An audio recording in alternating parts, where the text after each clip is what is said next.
हाँ जी, तो आज है फ्राइडे और आज मेरे बैंक अकाउंट में डिपॉजिट हुई है मेरी सैलरी। अब कितनी हुई है ये तो शेयर नहीं कर सकता है, क्योंकि हो सकता है कि मेरा कोई रिश्तेदार वीडियो देख ले तो अच्छा नहीं लगता ना बताते हुए। लेकिन हाँ, आज की इस वीडियो में ये शेयर करूंगा कि भाई मेरा पे डे रूटीन क्या है। मतलब जिस दिन मेरी सैलरी आती है तो जो सारा पैसा है, थोड़ा बहुत जितना ही मिलता है, वो कहाँ कहाँ पे डिस्ट्रीब्यूट हो जाता है और इवेंचुअली मेरे पास कुछ ज़्यादा बचता नहीं है। और फ्राइडे को सैलरी इसलिए आई है क्योंकि कनाडा के अंदर ज़्यादातर एम्प्लॉयर्स क्या करते हैं कि हर दूसरे फ्राइडे को सैलरीज वगैरह देते हैं। मतलब महीने में 2 बार सैलरी आती है, तो ये हिसाब किताब है। तो without wasting any more time अपना पे डे रूटीन आप लोगों के साथ शेयर करता हूं and let's get started with this video. लेकिन यार, वीडियो स्टार्ट करने से पहले आप लोगों को एक चीज बता देना चाहता हूं कि मैं कोई एक्सपर्ट नहीं हूं। जो भी मैंने लर्निंग की है, जो भी मेरी रिसर्च है, उस हिसाब से मैं अपने पैसे डिस्ट्रीब्यूट करता हूं। हो सकता है कि मैं कहीं पे गलती कर रहा हूं, तो अगर आप एक्सपर्ट हो या फिर कोई प्रोफेशनल हो तो कॉमेंट करके कोई ना कोई सजेशन जरूर दे सकते हो। I am very happy to learn new things. और हाँ, अगर पैसों से रिलेटेड कोई बड़ा डिसीजन लेना हो, छोटा भी लेना हो, तो always consult a professional. As a YouTube पे कोई भी गुसाइफ नाम का बंदा कुछ भी बोली जा रहा है, उसको ब्लाइंडली ट्रस्ट करने की जरूरत नहीं है। अब यार, जब से मैंने अपनी लाइफ के अंदर जॉब करना स्टार्ट किया, अर्न करना शुरू किया ना, तब से मैंने एक रूल बना रखा है कि भाई हर वक्त, मतलब ऑल द टाइम, मेरे पास मिनिमम 3 मंथ्स का इमरजेंसी फंड जरूर होना चाहिए, ताकि इन केस अगर कोई आपदा आ जाती है, कोई इमरजेंसी आ जाती है, कोई भी दिक्कत आ जाती है, तो उस केस में मेरे को अपने क्रेडिट कार्ड्स पे डिपेंड ना होना पड़े, कोई डेट के चक्कर में ना पड़ना पड़े, या फिर जो भी मैं इन्वेस्टमेंट्स वगैरह करता हूं उनको मेरे को टच ना करना पड़े। तो जैसे ही मेरी सैलरी आती है तो सबसे पहला मेरा स्टेप यही है कि मैं अपने इमरजेंसी फंड को चेक करता हूं कि क्या वो सफिशिएंट है या नहीं है। फॉर एग्जांपल, अगर मेरे महीने का नीड्स का खर्चा है $5,000, तो 3 महीने का हो जाता है $15,000। तो मैं चेक करता हूं कि यार क्या मेरे इमरजेंसी फंड के अंदर जो सेविंग्स अकाउंट है उसके अंदर $15,000 हैं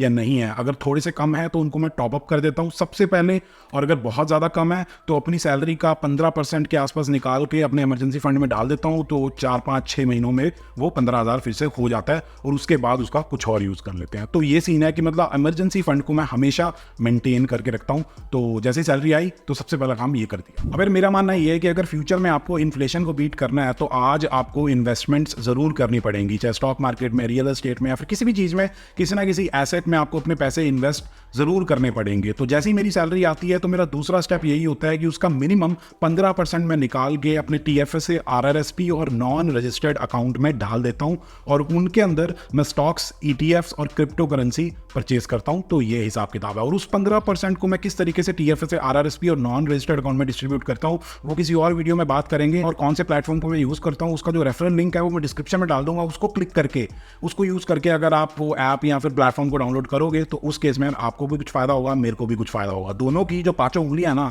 वो घी के अंदर हो जाएंगी, हिसाब किताब एकदम बढ़िया हो जाएगा। बाकी अब नेक्स्ट स्टेप के बारे में बात करते हैं। अब इस सैलरी का 15% जो इन्वेस्टमेंट अकाउंट्स के अंदर जाता है ना, वो ऐसा नहीं है कि मैं मैनुअली करता हूँ हर पे चेक आने पे। वो सारा हिसाब किताब मैंने ऑटोमेट कर रखा है। जैसी सैलरी आती है तो ऑटोमेटिकली वो 15% ट्रांसफर हो जाता है, क्योंकि यार हूँ तो मैं इंसान ही ना। ऐसा हो सकता है कि किसी पे चेक वाले दिन मैं भूल जाऊँ और फिर करूँ ही ना, या फिर मेरे को कोई चीज़ खरीदने का मन है, जैसी सैलरी आई मैंने कहा यार पहले ये खरीद लेते हैं, इन्वेस्ट बाद में कर लेंगे। तो इन चीज़ों को अवॉइड करने के लिए मैंने हिसाब किताब ऑटोमेट कर रखा है कि वो पैसे मेरे को दिखते ही नहीं है। सैलरी मतलब 15% कम ही दिखती है, इनफैक्ट और ज़्यादा कम दिखती है, क्योंकि मैंने जो तीसरा स्टेप है ना उसको भी ऑटोमेट कर रखा है। तो बेसिकली जैसी सैलरी आती है मेरे चेकिंग अकाउंट के अंदर तो उसका 50% मेरे एक अलग से अकाउंट में चला जाता है, और उस अकाउंट से हमारी मॉर्गेज जाती है, जो यूटिलिटी के बिल्स हैं उनको पे किया जाता है, जो भी प्री ऑथोराइज पेमेंट्स हैं छोटी छोटी वो उस अकाउंट से जाती हैं। साथ के साथ जो हाउस टैक्स है या फिर जो गाड़ी की इंश्योरेंस है वो भी उस अकाउंट से कटता है। तो 50% अपने आप उधर चला जाता है, ताकि मॉर्गेज वगैरह या फिर कोई भी प्री ऑथोराइज पेमेंट है या फिर कोई भी बिल है वो मिस ना हो, ताकि हमारा जो क्रेडिट स्कोर है वो मेंटेन्ड रहे। तो ये हिसाब किताब है। तो ये सिस्टम भी ऑटोमेटेड है। तो मतलब ये मान लो कि जैसी सैलरी आती है तो 65% तो अपने आप ही चला जाता है। अब यार अगला जो स्टेप है उसको मैंने ऑटोमेटेड नहीं किया हुआ, उसको मैं मैनुअली करता हूँ, जो कि है क्रेडिट कार्ड के बिल्स को पे करना। क्योंकि हर महीने जो क्रेडिट कार्ड की स्टेटमेंट्स हैं वो अलग अलग अमाउंट की जनरेट होती हैं, थोड़ा बहुत ऊपर नीचे रहती हैं, और मैं ये नहीं चाहता कि मैं इस चीज़ को ऑटोमेटेड कर दूँ कि भाई हर महीने $1,000 कट के मेरे अकाउंट से क्रेडिट कार्ड के टूवर्ड्स चले जाएं, लेकिन स्टेटमेंट जनरेट हुई है $1,200 की, तो उस केस में क्रेडिट स्कोर जो है वो हिट हो सकता है। तो मैं इसको मैनुअली करना प्रेफर करता हूं, और हमारे क्रेडिट कार्ड पे ज़्यादा खर्चा होता नहीं है, क्योंकि हम सिर्फ ग्रोसरीज और गैस का खर्चा क्रेडिट कार्ड पे करते हैं। जो घूमने फिरने का हो गया, खाने पीने का हो गया, या फिर जो भी बाहर इंजॉयमेंट होती है, वॉन्ट्स पे खर्चा होता है, वो हम किसी और तरीके से करते हैं। उसके बारे में अभी वीडियो में आगे बात करते हैं। लेकिन हाँ, चौथे स्टेप में मैं अपने क्रेडिट कार्ड के बिल्स को पे कर देता हूँ। और ऐसा नहीं है कि मैं मिनिमम पेमेंट कर रहा हूँ या फिर थोड़ी सी पेमेंट कर देते हैं बाकी बाद में कर देंगे। मैं फुल जो भी स्टेटमेंट जनरेट हुई है पूरा का पूरा पे कर देता हूँ, ताकि फ्यूचर में अगर हमें कोई लोन लेने की ज़रूरत पड़ जाती है या फिर कोई भी छोटा मोटा डेट लेने की ज़रूरत पड़ जाती है, गुड डेट, बैड में तो कभी नहीं जाऊँगा, तो उस केस में हमारा क्रेडिट स्कोर अच्छा होना चाहिए। अब फिर अगला जो स्टेप है ना, वो मैं पहले नहीं करता था जब हम रेंट पे रहते थे, लेकिन जब से हमने कनाडा के अंदर एक घर परचेज किया है, हमारी मॉर्गेज वगैरह स्टार्ट हुई है, तब से मैंने वो हर महीने करना स्टार्ट कर दिया है। तो बेसिकली होता क्या है कि जब हम कोई भी लोन लेते हैं तो अगर हमारी मंथली इंस्टॉलमेंट बनती है तो पूरे साल की हमारी 12 इंस्टॉलमेंट बन जाएंगी। लेकिन अगर आप एक एक्स्ट्रा इंस्टॉलमेंट पूरी की पूरी अपने प्रिंसिपल अमाउंट के टुवर्ड्स पे करोगे तो आपका जो लोन है ना वो थोड़ी जल्दी उतर जाएगा। तो मैंने क्या करना स्टार्ट किया, मैंने क्या किया, मेरी जो भी मंथली इंस्टॉलमेंट है ना उसको मैंने 12 से डिवाइड कर दिया। तो जो भी नंबर आता है उसको मैंने हर महीने अपने एक अलग से सेविंग्स अकाउंट में सेव करना स्टार्ट कर दिया। एग्जाम्पल के तौर पे मान लेते हैं, कैलकुलेशन ईजी करने के लिए, मेरी मंथली इंस्टॉलमेंट $6000 है, तो मैंने उसको 12 से डिवाइड किया तो आ जाते हैं $500। तो हर महीने मैं $500 एक अलग सेविंग्स अकाउंट में डाल देता हूं। तो साल के एंड में उस सेविंग्स अकाउंट में 12 से मल्टीप्लाई होके हर महीने 500 जुड़ रहे हैं ना, तो साल के एंड में वो $6000 हो जाएंगे। और फिर साल के एंड में वो जो $6000 है मैं अपने प्रिंसिपल अमाउंट के टुवर्ड्स पूरा का पूरा पे कर दूंगा। तो उसकी वजह से मेरा जो लोन है, मेरी जो मॉर्गेज है, वो थोड़ी जल्दी उतर जाएगी। और साथ के साथ मेरी प्लानिंग ये है कि हर साल उस मंथली अमाउंट को, जो अभी $500 है, उसको मैं 10% से इंक्रीज करूंगा, ताकि अगले साल वो 550 हो जाए, उससे अगले साल वो थोड़ा और हो जाए। तो ऐसे करते करते और ज़्यादा जल्दी अपनी मॉर्गेज उतर जाएगी और हम मॉर्गेज फ्री हो जाएंगे। मतलब कोशिश तो यही है, होता है नहीं होता है पता नहीं, लेकिन अभी ये स्टार्ट कर दिया। तो ये हिसाब किताब। लेकिन हाँ, वो करने से पहले अपने बैंक वालों को बता देना कि भाई ये जो मैं एक्स्ट्रा इंस्टॉलमेंट दे रहा हूँ ये पूरी की पूरी प्रिंसिपल के टुवर्ड्स जानी चाहिए। तो ये हिसाब किताब। और जो भी आपके मॉर्गेज के रूल्स वगैरह हैं वो पता कर लेना। कोई किसी मॉर्गेज के अंदर क्या होता है, प्री पेमेंट अलाउड नहीं होती है।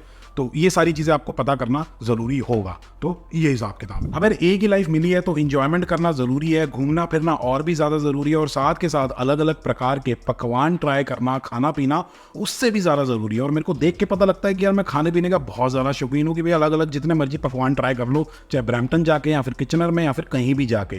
तो जैसे ही हमारी सैलरी आती है तो अगला स्टेप क्या होता है कि अपनी सैलरी का 10% हम निकाल के एक प्रीपेड कार्ड के अंदर डाल देते हैं। और प्रीपेड कार्ड के अंदर डालने का रीजन ये है कि हमें अपनी लिमिट का पता लग जाता है, हमारे बजट का पता लग जाता है कि भाई इस महीने इतना ही खर्चा हमने बॉन्ड्स के ऊपर करना है, मतलब अफरा तफरी मचाने के लिए करना है। कोई एयरलाइन टिकट बुक करनी है, कोई पिज्जा मंगाना हो गया, डोरडैश का खर्चा हो गया, या फिर कुछ भी है ऐसा, तो वो सारा उसी प्रीपेड कार्ड से खर्चा होता है। और कभी कभी ऐसा होता है कि यार सारे पैसे खर्च नहीं होते हैं, थोड़े से पैसे बच जाते हैं, तो अगले मंथ में वो रोल ओवर हो जाते हैं।